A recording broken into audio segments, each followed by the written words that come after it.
De los Hechos, aleluya. Y recuerden ustedes que hablamos al principio de todo, de un Dios práctico, pragmático, ¿verdad? Que Dios trabaja no solo en palabras, sino en hechos, en actos. Y dijimos que las palabras de Dios, de Cristo, son hechos, se convierten en hechos. Y los hechos de Cristo se convierten en palabras. ¿Ok? Se convierten en palabras porque habla, testifica de algo que no uno se puede quedar callado al ver un evento, un hecho tan grande, tan poderoso, ¿verdad? Un portento. Eso testifica de la realidad de Dios. Aleluya. Y el que no cree, pues hermano, por eso es que la penalidad por desobedecer, por no creer en Dios, es una condenación. Porque testimonio hay mucho. Dios testificó, como dice el Salmo 19, los cielos cuentan la gloria de Dios. Es el primer testimonio allí, ¿verdad? De que hay un Dios. Hay un orden en la creación, hay planificación, ¿verdad? Hay un blueprint, le llaman en inglés, ¿verdad? Planillas, ¿cómo? Un esquema de lo que se va a hacer. Dios hizo ese esquema y luego creó el universo y es algo visible, es algo tocable, se puede tocar, se puede palpar, se puede ver. Aleluya, no hay por qué negar a Dios. Bueno, así también Dios envió a su Hijo en carne, aleluya, como nosotros, pero sin contaminación del pecado. Aleluya. Y estuvo entre la humanidad y hubo testigos oculares, que presentes.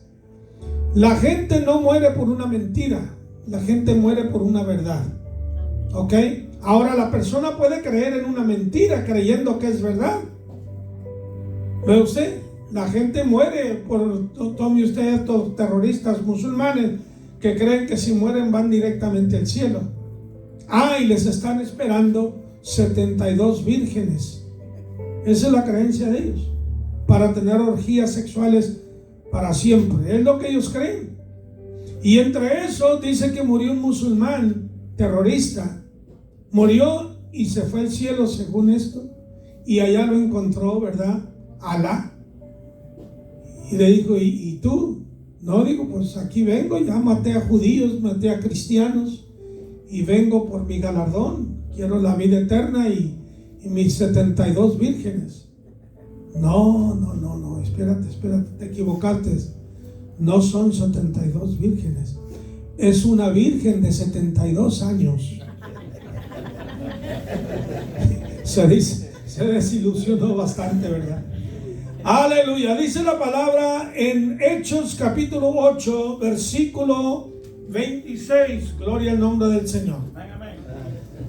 Vamos como hay un debate sobre el capítulo 10 y el capítulo 8, porque en el capítulo 10 nos habla de la conversión de Cornelio, que era un romano, un soldado romano, ¿verdad? Tipo como sargento, teniente, algo así.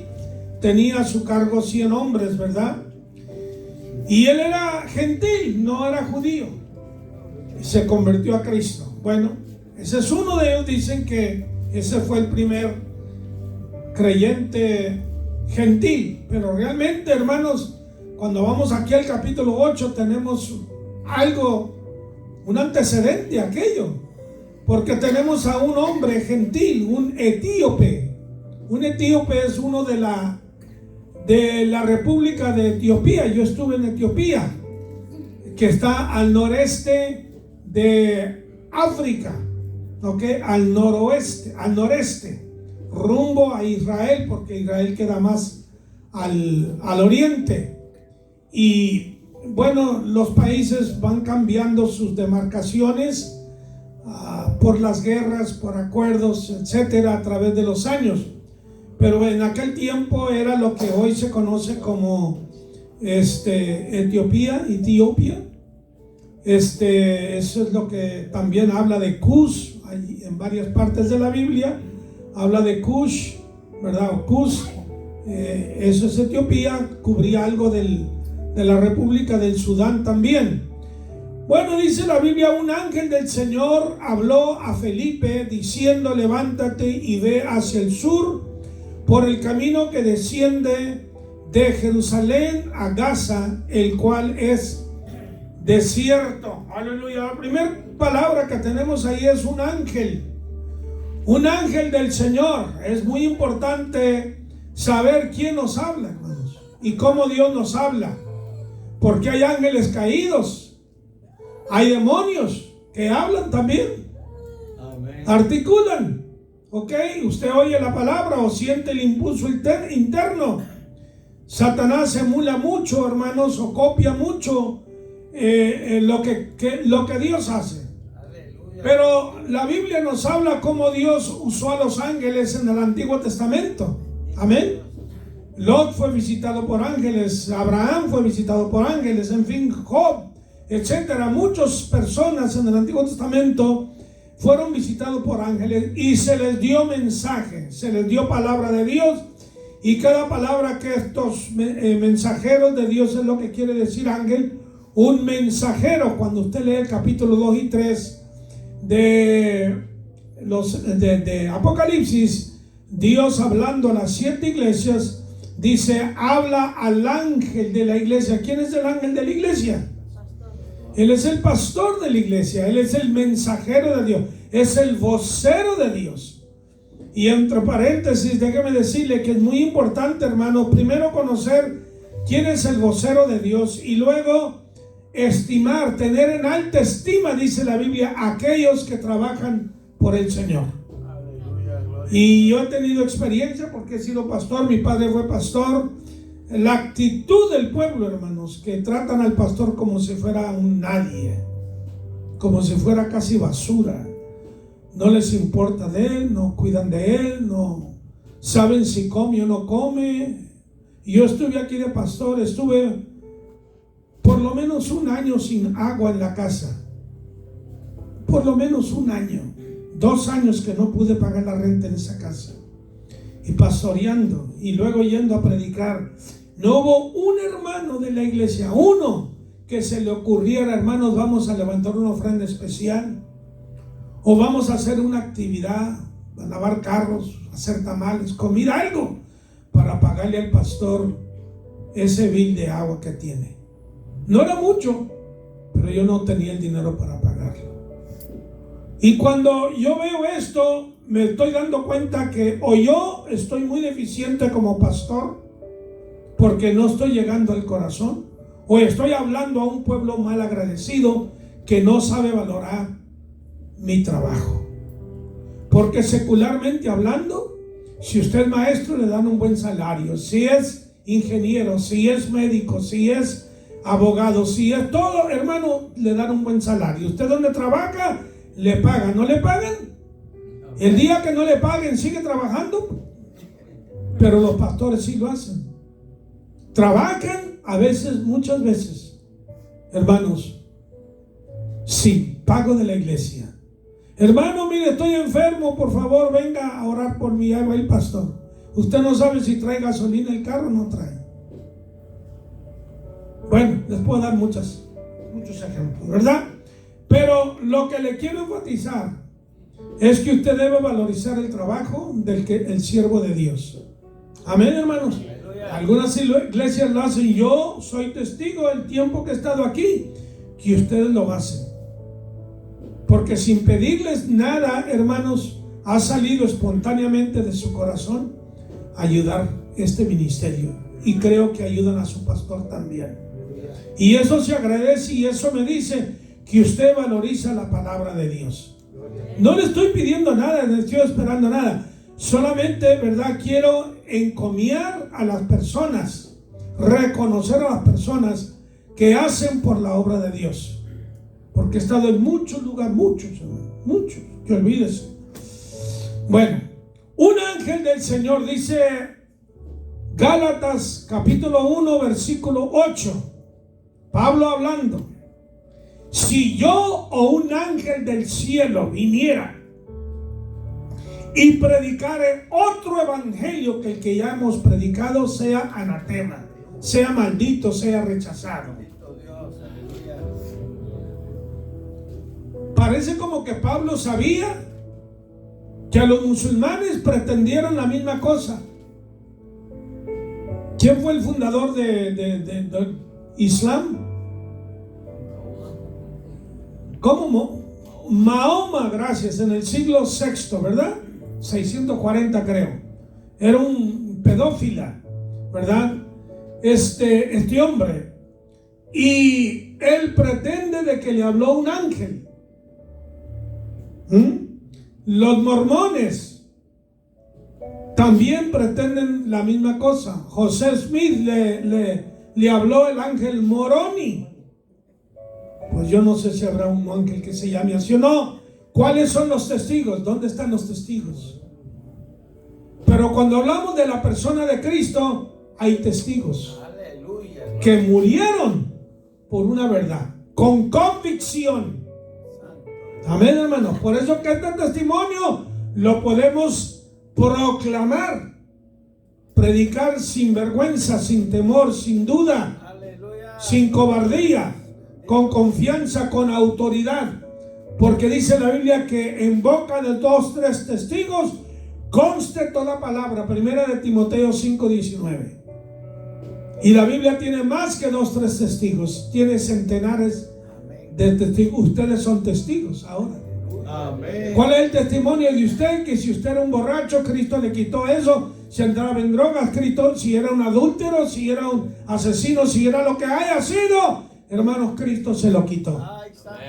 Amén, aleluya. Ese es un testigo de una transformación real, verdadera. No es una pretensión. No, es Cristo cambió mi manera de ser, mi actitud, mi pensamiento, me dio otra dirección de vida. Ese es un testigo. Un ángel del Señor habló a Felipe, uno de los 7 diáconos. Esteban fue uno, ya lo asesinaron, pero aquí está otro. Y comentábamos que Esteban, hermano, estaba repleto, ¿verdad?, de enseñanza, porque da toda la historia del pueblo de Israel desde que Dios llamó a Abraham. Tenía conocimiento, ¿ok? Y este Felipe es otro hombre lleno de conocimiento. Déjese usted de esos hermanos que dicen, hermano, Dios me llena la boca de palabras. De herejía es de la que te llena. Si tú no lees la palabra de Dios, no vas a hablar la palabra de Dios. Tienes que comer la palabra de Dios para dar la palabra del Señor. Amén, hermanos. Por eso dice allí en Juan 5:39, escudriñar las escrituras. Fíjense cómo dice, no dice leerlas, no, escudriñarlas, estudiarlas analíticamente, escudriñar las escrituras, porque ellas son las que dan testimonio de mí, y a vosotros os parece que en ellas tenéis la vida eterna. Es bueno empaparnos de la palabra. Un ángel del Señor habló a Felipe diciendo, ¿cuántos creen que el Señor todavía habla hoy en día? Amén. ¿O ya Dios quedó mudo, hermanos? Después de que toda la Biblia se escribió, el Apocalipsis se escribió, y de repente Dios salió mudo. Cristo está mudo y el Espíritu Santo están mudos, ya no hablan. No, hermano, siguen hablando porque Él es el mismo ayer, hoy y por los siglos. Nos habla por su palabra, nos habla por el Espíritu, nos habla por testimonio, nos habla en visiones, nos habla, hermanos, en sueños, nos habla a través de un consejo. En fin, lo que tenemos que hacer es estar atentos a la palabra que Dios nos da. Amén. Diciendo, levántate y ve hacia el sur por el camino que desciende de Jerusalén. Esta palabra, levántate, me acuerdo cuando aquellos marineros le dijeron a Jonás, oye, dormilón, levántate y ora a tu Dios. A veces el mundo nos está hablando a nosotros, no oramos, y el mundo nos dice, ora a tu Dios. Mi Dios no trabaja, no habla, no oye, está mudo, pero el tuyo trabaja. Pídele a ver si hace algo. Estamos pereciendo, el mundo está pereciendo. Y el Señor nos está diciendo, levántate. ¿No le dice usted al Señor eso? Yo siento que el Señor me habla, Porfirio, perezoso, flojo. Levántate ya de dormir. Aleluya. A veces el Señor me levanta, no quiero levantarme a las 3 de la mañana, a las 4, levántate. Aleluya.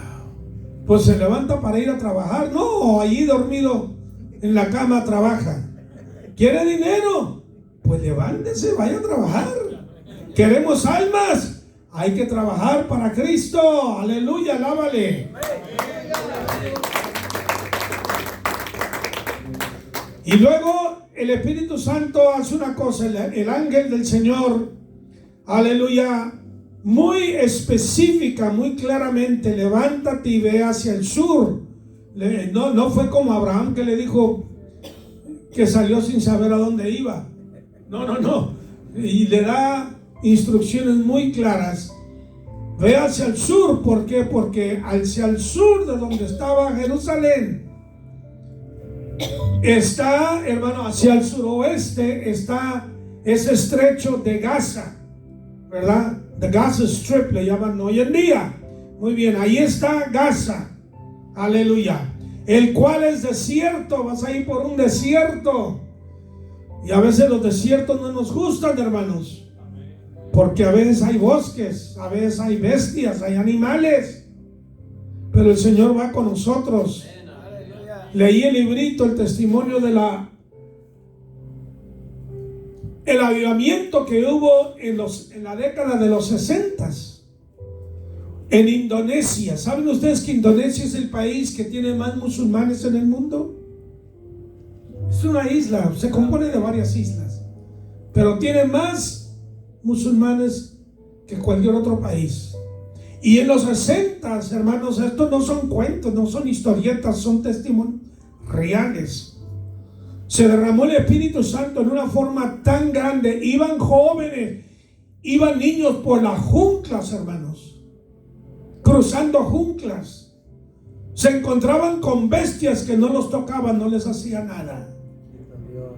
Caminaron sobre el agua, caminando a pie sobre el agua. Increíble, pero cierto. Testimonios grandes. Busque ese librito, el avivamiento en Indonesia, para que usted vea, hermanos, que estamos viviendo en tiempos cuando Dios todavía hace milagros y maravillas.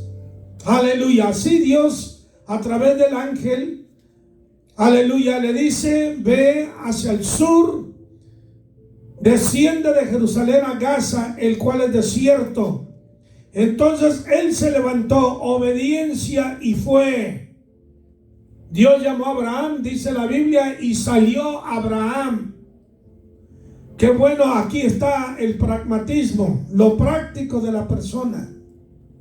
No pensarlo, sino hacerlo. Aleluya.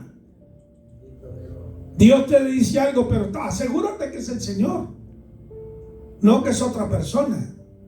Asegúrate que es el Señor. Cuando tú vas a salir de tu tierra, de tu casa, si vas a dejar tu trabajo por ir a trabajar para Cristo, asegúrate que el Señor te está hablando. No sean tus impulsos humanos, ¿ok? Porque a ver, eso nos engaña, especialmente cuando somos inmaduros en el Señor.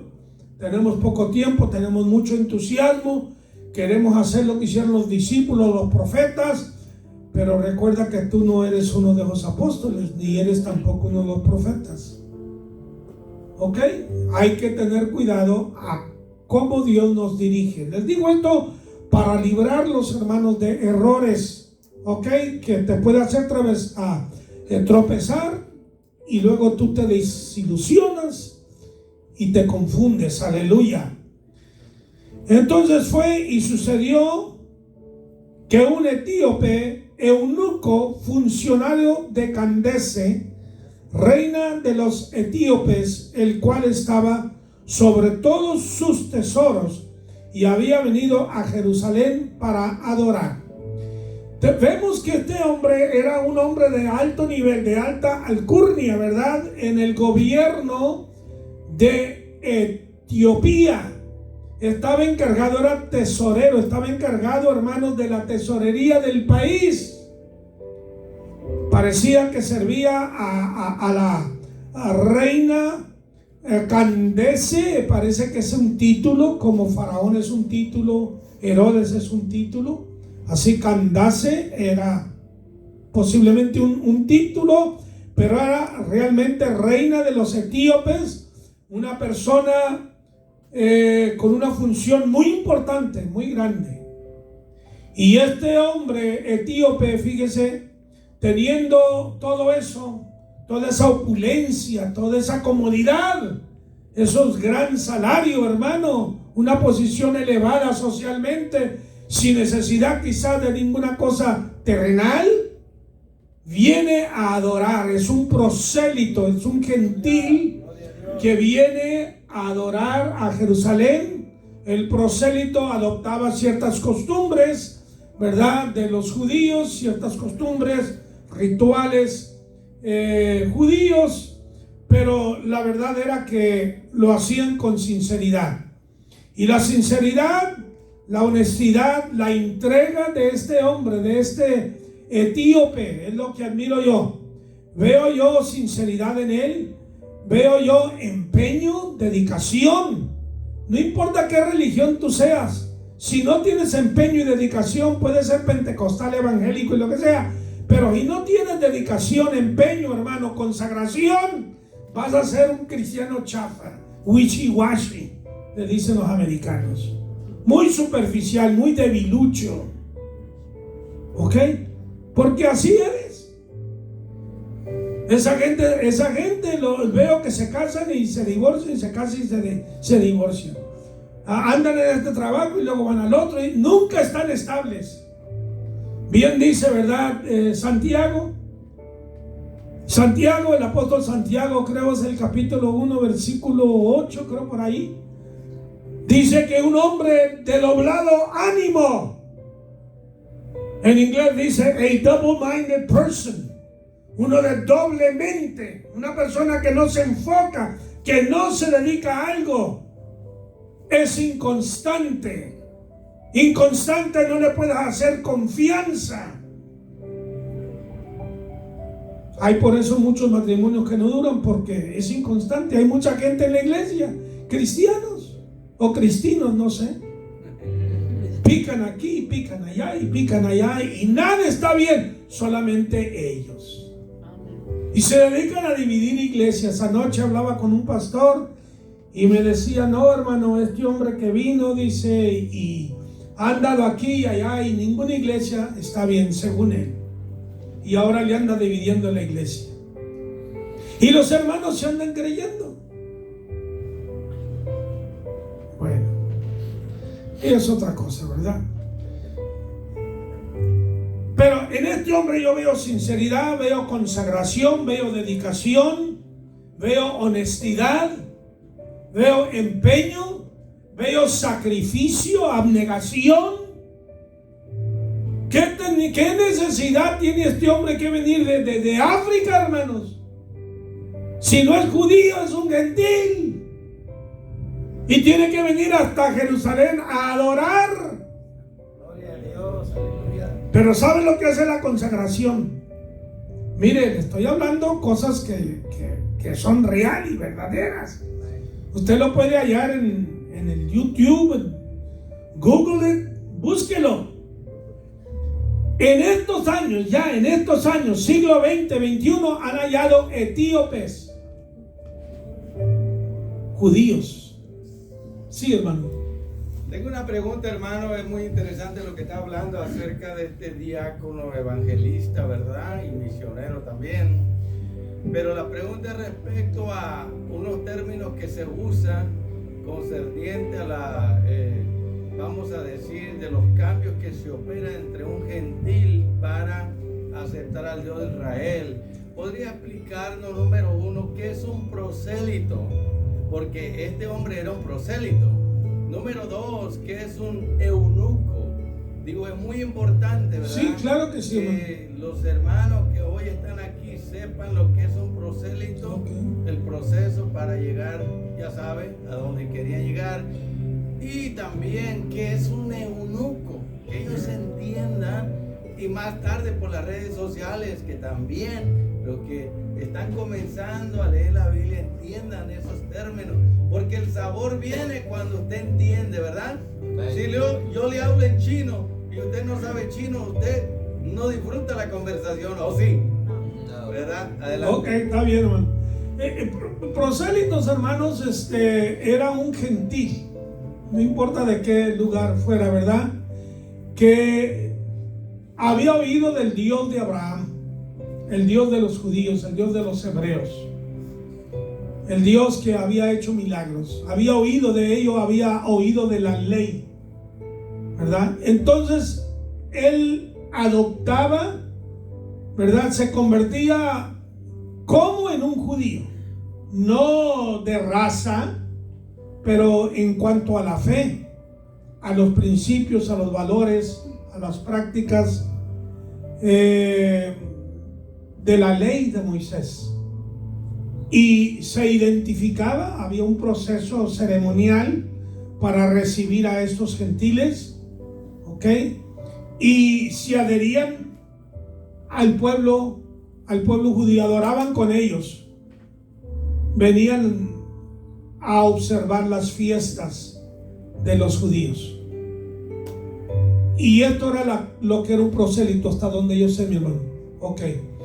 El eunuco, Jesús habló de 3 clases de eunucos. Recordemos eso. Hay unos que nacen eunucos, hay otros que se hacen eunucos, y hay otros que los hombres los hacen eunucos. Bueno, vamos a hablar del último. Los hombres castraban, fíjese bien, un proceso muy humillante, muy difícil, ¿verdad? A personas que iban a trabajar, especialmente cuando iban a trabajar con mujeres que estaban en el reino, como la reina, la princesa, ¿verdad? Los reyes tomaban a estos esclavos, ¿verdad? Iban a trabajar en el palacio para que no fueran ellos a seducir o ser seducidos por la reina, por las mujeres que trabajaban ahí en el palacio. Los castraban, o sea, amputaban sus partes genitales varoniles, y así vivían. Es muy bueno, ahorita damos algunas citas, si me acuerdo. Los otros que se hacen eunucos son aquellos que no necesariamente pasan por ese proceso, sencillamente se abstienen de casarse, ¿ok? Ya por voluntad o ya porque no necesiten. Pablo, por ejemplo, podríamos decir que era eunuco, por lo menos desde el tiempo de su conversión o de su trabajo ministerial hasta cuando acabó su ministerio. No se casó, él tenía el don de continencia. Yo hablé con un hermano a quien Dios le había dado el don de continencia. Por un tiempo se lo dio, y después Dios le dijo: tú tienes que casarse. Cuando él recién se convirtió, el Señor le dio ese don, y él no deseaba mujer, él no tenía ningún apetito, nada necesidad de una mujer. Dice, hermano, yo era feliz, me la pasaba orando, alabando, glorificando a Dios. Yo no tenía necesidad hasta que el Señor le habló y lo llamó al ministerio, ¿verdad? Yo lo conocía a él personalmente allá en el Valle de Texas. Entonces entendí yo lo que era el don de continencia. Por cierto, entre paréntesis, dice que él aún veía con cierto menosprecio a hermanos que le decían que eran tentados y que querían casarse, y que esto y que el otro. Decía, pues, ¿qué tiene este hermano? Él decía eso, o sea, a él no le afectaba eso. Y a veces cuando nosotros no somos tentados en un área, menospreciamos al hermano que está sufriendo, pasando por una prueba, por una tentación. y debemos de tener cuidado. Dice, un día, hermano, trabajando yo en el campo, me vinieron ganas de dos cosas: de fumar, pero unas ganas, hermano, porque cuando yo antes de convertir a Cristo fumaba mucho, y eso me lo quitó el Señor, dice. Totalmente no me daba ganas de eso. Pero ese momento, dice, que andaba yo en el campo, Dios me dio una lección. Me dio unas ganas de fumar, hermano, que si hubiera andado alguien por ahí, hubiera habido una tienda y yo voy y compro cigarrillos. Cristiano o no cristiano, y yo hubiera ido porque tenía unas ganas que se apoderaron de mí. Y me dio unas ganas de una mujer, hermano, dice, de fornicar, me dio una... No aguantaba, hermanos, hasta que tuvo que pedir al Señor que le ayudara.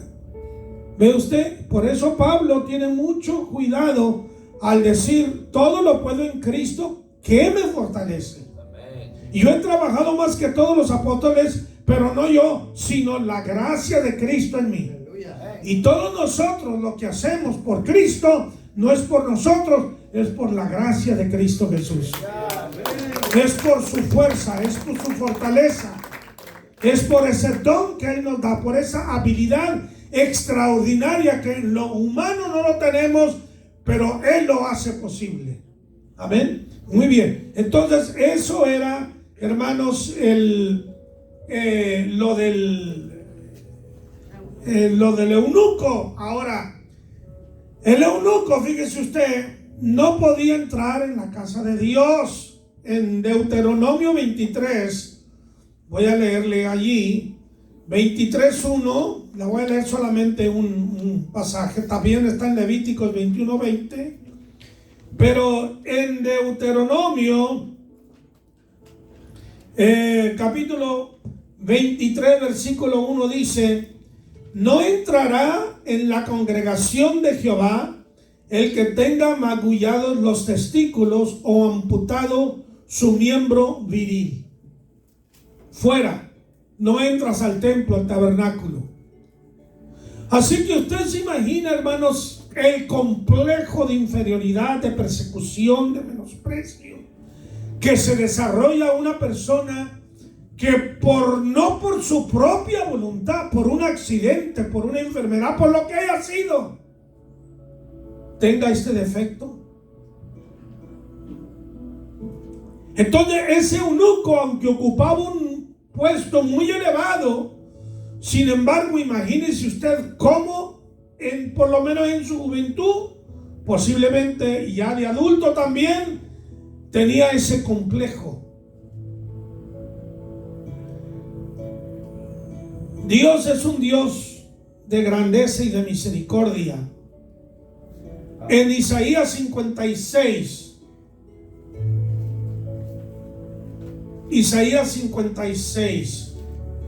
aleluya, capítulo 56, versículo 4 y 5, aleluya.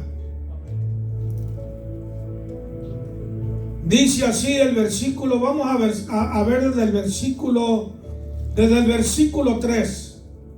Isaías 56, 3. Dice, y el extranjero que sigue a Jehová, no hable diciendo, me apartará totalmente Jehová de su pueblo. El extranjero, el foráneo, el que no es judío, ¿ok? Me apartará totalmente Jehová de su pueblo. No, Señor.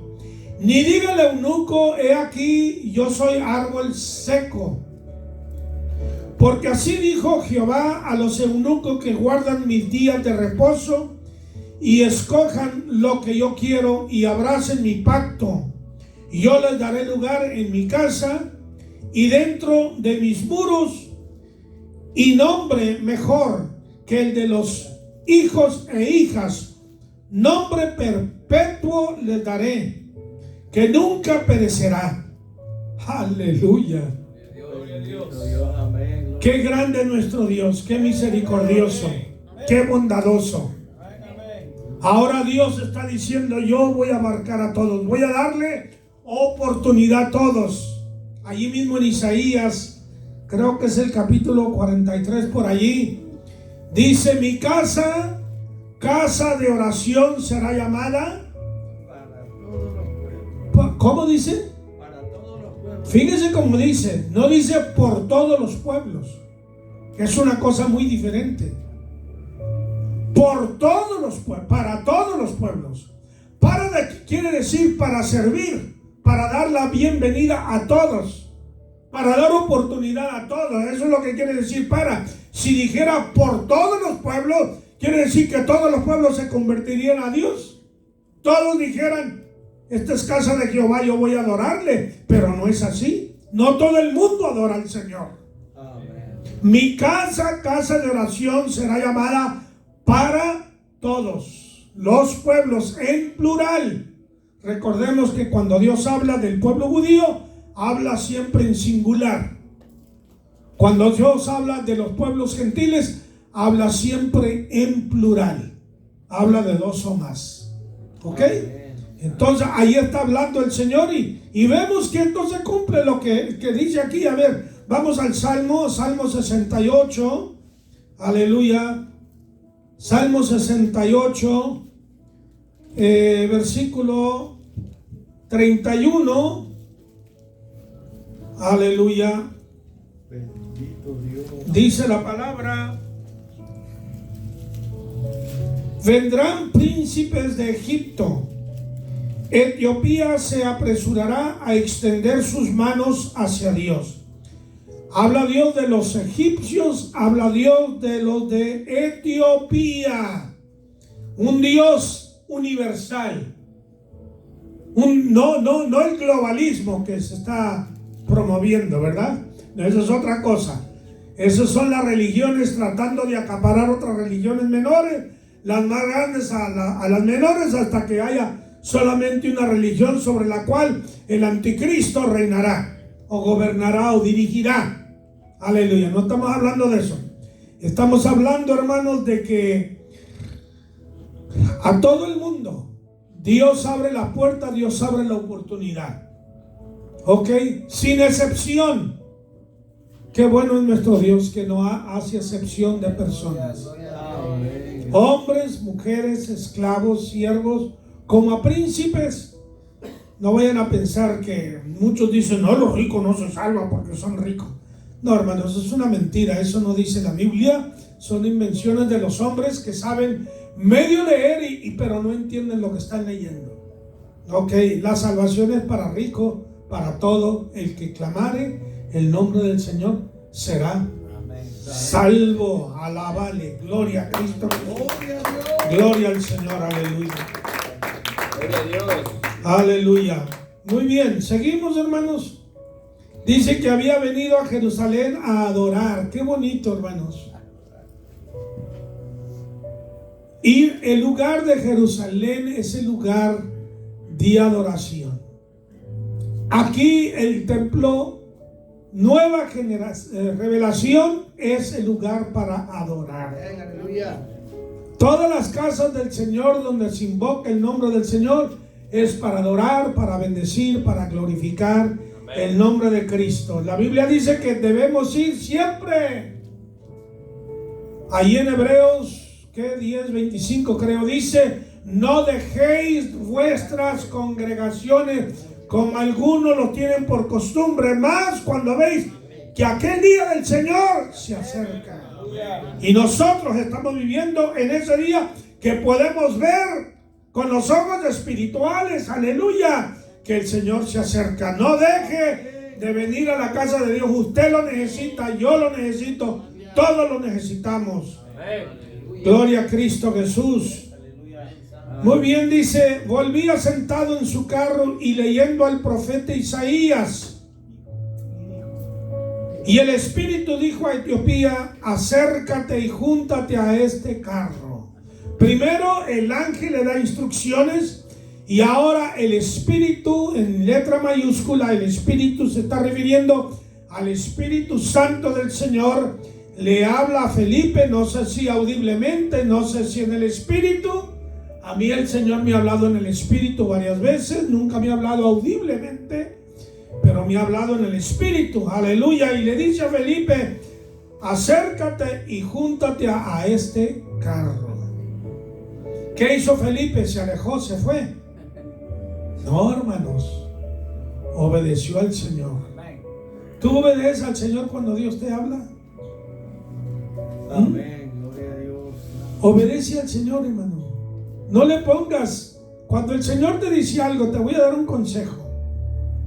Te voy a dar un consejo en el Señor. Cuando tú sabes que realmente el Señor te habla, y lo que voy a decir, no lo voy a decir para incentivar a alguien o motivar a alguien a que haga algo, ¿ok? Solamente para ilustrar lo que es la obediencia sin rebeldía, sin condiciones, a lo que es una obediencia con condiciones que viene a convertirse en desobediencia. Cuando yo llegué a Houston en el 71, yo tenía 30 años de edad. Venía de Michigan, yo soy tejano de nacimiento, aquí me crié, pero el Señor me sacó fuera a otros estados a pastorear, a predicar. Y la última vez que estaba en Michigan, en el estado de Michigan. Llegué yo a Houston, hermano, con una necesidad económica, pero muy grande, muy grande, como usted no es. Aquí me quitaron el carro que tenía, y bueno, fue una experiencia que tuve yo por 9 años, muy amarga, muy fuerte, una desilusión, hermanos, que, horrible, horrible. Mi fe estaba aplastada, mi espíritu agonizaba día y noche. Y me fui a trabajar con un amigo. Yo no sabía de trabajo de construcción, pero este amigo ponía techos. Y me fui a trabajar con él, y me recuerdo como si ahorita fuera el primer día que trabajé. Me gané $5.25, porque le pagaban a uno según la producción que hacía. Como yo no sabía el trabajo, pues no podía producir, ¿verdad? Mucho. Entonces ese amigo se había convertido al Señor. Después se apartó, y bueno, yo creo que ya el Señor se lo llevó, según entiendo, mejor, porque se apartó y era un hombre muy violento, ¿verdad? Fuimos a la escuela juntos, y pues aprendimos algunas cosas ahí, ¿verdad? Pero no voy a hablar de eso. La cuestión es que cuando yo estaba trabajando con él, me dijo un día, había la iglesia, y me dijo 2 o 3 veces que fuera a la iglesia donde él iba, pero yo no fui. Yo no fui esa noche, por X causa no fui. Y el día siguiente me dice, si hubiera sido, dijo, yo te iba a dar $150. Que para mí en ese entonces 150 no, hermano, era una cantidad muy buena. Y una necesidad que tenía grande. Dijo, porque Dios me habló, así me dijo él. Dios me habló ayer que te diera $150. Y yo le dije al Señor, si Él va a la iglesia, yo se los doy. Aleluya. ¿Usted cree que eso estaba bien? ¿Cuántos creen que Él estaba bien en lo que estaba haciendo? Ve, el Señor no le pidió condiciones. El Señor no lo dijo, si Porfirio va a la iglesia, haz esto. ¿Me estás entendiendo? El Señor solamente le dijo, haz esto. Si Él hubiera hecho eso, yo hubiera visto la mano del Señor trabajando, porque yo creí que el Señor me había desechado, me había dejado. Fue una experiencia que no se le deseó a nadie. Y eso, más que suplir mi necesidad financiera, hubiera fortalecido mi fe, mi esperanza. ¿Está entendiendo? Pero Él no lo hizo. Puso condiciones. Por eso le digo, cuando Dios le habla a usted, y con esto no estoy sugiriendo nada, créanmelo. Cuando Dios le habla a usted a hacer algo, hágalo, hermano. No pida condiciones. Ahora, cuando usted pide al Señor algo, una petición, Señor, mira, te voy a pedir una señal, y si tú haces esto, yo hago esto. Y es otra cosa. ¿Me está entendiendo? Yo le he dicho al Señor, yo tenía una petición de una decisión que iba a ser, bueno, se las voy a decir para testimonio, que sea de ayuda para usted. Yo estaba teniendo un conflicto matrimonial con mi esposa. Ya tenemos 56 años de casado. Pero Satanás se metió y trabajó muy duro, pero muy fuerte. Y yo pensé divorciarme. Pero antes, porque yo había visto amigos, siervos de Dios que se habían divorciado, y yo no quería hacer lo mismo. Yo quería obedecer al Señor. Y le oré mucho al Señor. Y un día le dije: Señor, mira, si tú no me hablas audiblemente o en visión o en sueño, está bien, pero háblame por tu palabra, Señor. Háblame por tu palabra. Y donde yo abra la Biblia, que sea que tú me des esas palabras. Y cuando la abrí en Apocalipsis. ¿Recuerdan cuando el ángel le acabó de dar la visión a Juan? Y que Juan se hincó para adorarle. ¿Qué le dijo el ángel? A ver, ¿cómo dijo? No lo hagas porque yo... Mira que no lo hagas. Y esas fueron las palabras que Dios me habló. Mira que no lo hagas. Y después me dio otro texto diciéndome: si me desobedeces, entonces sí te voy a dar unos cintarazos muy fuertes.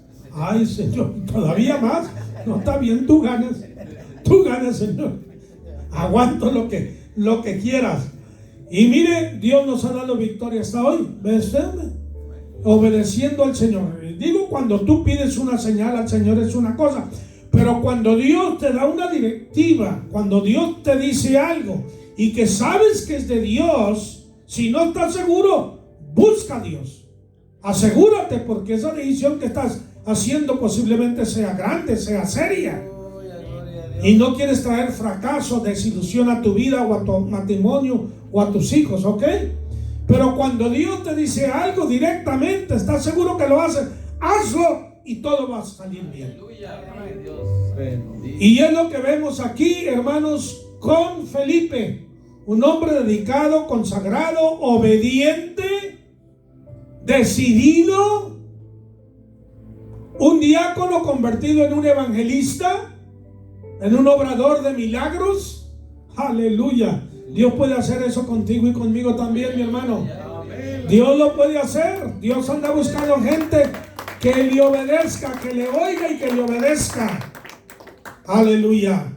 Y digo, acércate a júntate a este carro. Y acudiendo Felipe oyó que leía al profeta Isaías y dijo: ¿pero entiendes lo que lees? Él dijo, respondió el eunuco: ¿y cómo podré si alguno no me enseñare? Y rogó a Felipe. Note usted la palabra. Quiero que subraye esta palabra de rogar, porque en el versículo 14, ok, no, que estamos, el 34, ¿sí? Respondiéndole el eunuco dijo a Felipe: te ruego. Quiero que subraye esta palabra, te ruego, no demanda, no exige. Felipe es el que necesita ser instruido y ruega. ¿Sabes tú que el ruego ante Dios vale mucho? Gloria a Dios. Amén, hermanos. La humillación, el quebranto. Cuando nosotros le demandamos a Dios, conocí un pastor aquí en Texas, en Beeville, Texas. Conozco su nombre, me recuerdo, pero me lo guardo. Dios lo sanaba, toda enfermedad. Él me dijo eso. Toda enfermedad que tenía, Dios lo sanaba. Cualquier enfermedad, catarro, tos, calentura, lo que fuera, Dios lo sanaba. Un día me enfermé, dice él, y orando al Señor y que me sanara, y no me sanaba, y no me sanaba. Y orando le dijo: Señor, tú tienes que sanarme. Le dijo el Señor: yo no tengo que sanarte. ¿Sabe lo que el Señor le estaba diciendo? Tú no me das a mí órdenes. Tú puedes ordenar a la enfermedad que se vaya. El Señor te da la autoridad, esa es una cosa.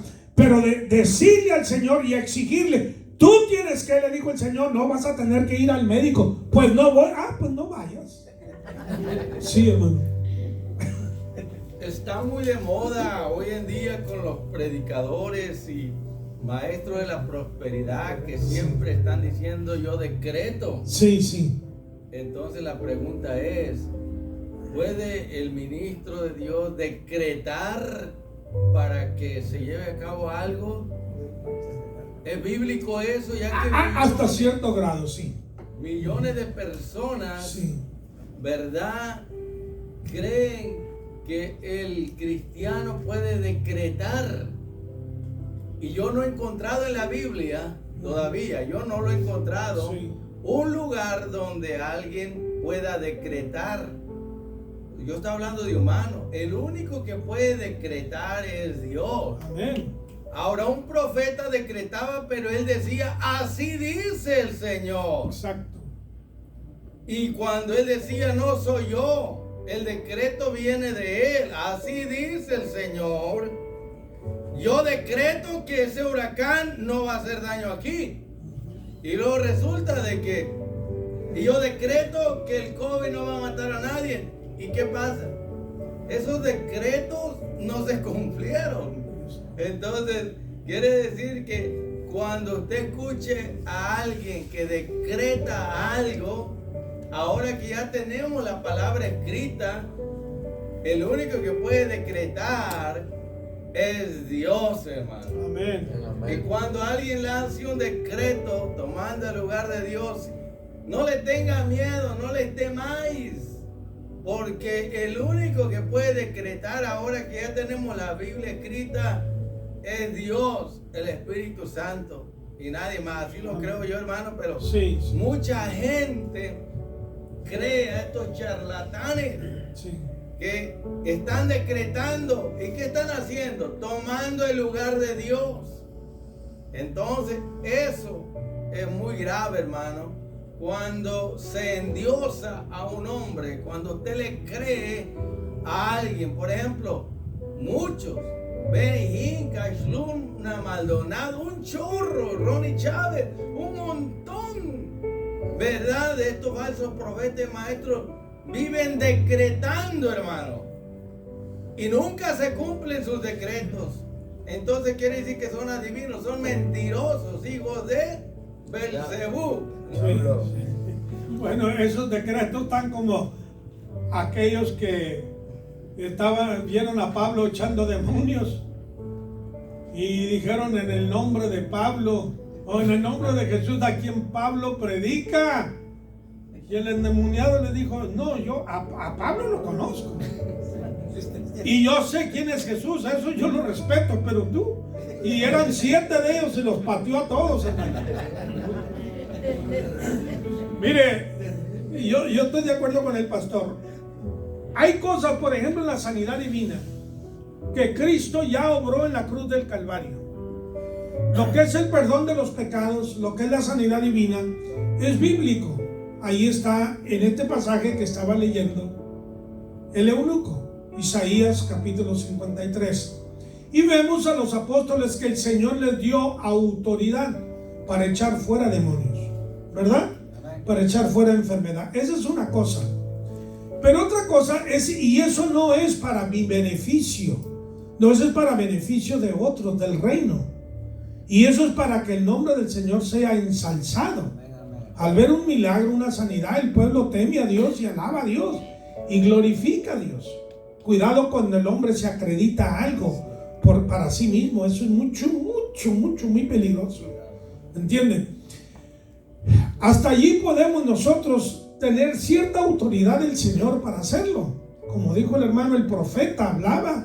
Y por ejemplo, cuando Elías hizo descender fuego del cielo a la tierra, hermanos, dice la Biblia que Elías postrado dijo, Señor, para que el pueblo vea que tú me has mandado. O sea, Elías no estaba haciendo aquello por sí mismo, arbitrariamente, caprichosamente, por antojo, no. Dios se lo había mandado, ¿me está entendiendo?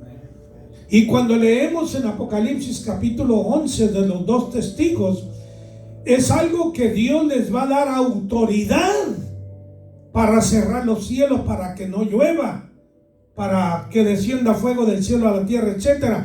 Es una autoridad muy específica y exclusiva a estas personas. Pero eso de decretar, hermanos, de dinero y decretar que yo voy a vivir 100 años, 120 años y olvídate de esas payasadas, hermano. Ok, no te dejes enredar por eso, es muy peligroso. Y entre paréntesis, no te dejes llevar por esa gente que solo profetiza y profetiza y profetiza. Y yo creo en las profetías, óigame bien, yo creo que Dios habla, eso es bíblico. Pero tenemos el fundamento de todo, que es la palabra. Porque hay hermanos que no son miembros de ninguna iglesia, que no van a ninguna iglesia, nomás pican aquí, pican allá y pican allá, y creen tanto en los milagros que se van de evangelista en evangelista y en evangelista. Y eso es muy peligroso, porque no tienes una espina dorsal doctrinal. ¿Estás entendiendo? Tu espina dorsal no es alguien que te profetiza esto o lo otro. Eso es para algo temporal, eso es algo, ¿verdad? Por una crisis, por un problema, por una necesidad que Dios te da palabra profética. Ok, eso es bueno, eso edifica. Pero no viva tu fe en eso, no es tu cimentada tu fe, tu doctrina, tu enseñanza en eso, porque estás muy debilucho espiritualmente. Por eso la necesidad de ir a una iglesia a recibir enseñanza, a recibir doctrina. No le hagas como un amigo mío que le dije el otro día que era muy terco. Se iba a la biblioteca de los abogados y consultaba libros de leyes. Él nunca había ido a la universidad y ya decía que él sabía más que los abogados, y lo decía en serio. Si yo voy hermanos a la biblioteca de los médicos y leo ahí un libro de cómo operar a una persona, ¿quisieras que yo fuera tu cirujano? No hay voluntario aquí que diga, hermano Fabián. Eso, lo mismo que pasa con gente que no pone raíces en una iglesia. ¿Está entendiendo? Es muy, si tú sabes, hermano, que se está enseñando la palabra de Dios, dos cosas debes de buscar: doctrina y el Espíritu Santo del Señor. Que no sea una iglesia espiritualmente muerta, apagada. ¿Ok? Y otra, que tenga doctrina y enseñanza. Si a mí uno me quiere sacar de la iglesia, que han dado aquí, allá, como me practicaba este pastor anoche, hermano, esa gente te va a hacer mal. No lo sigas, te digo eso para tu propio bien. Alaba a Cristo, hermanos. Bueno, ya le cortamos, hermano. Ya le cortamos. Ok.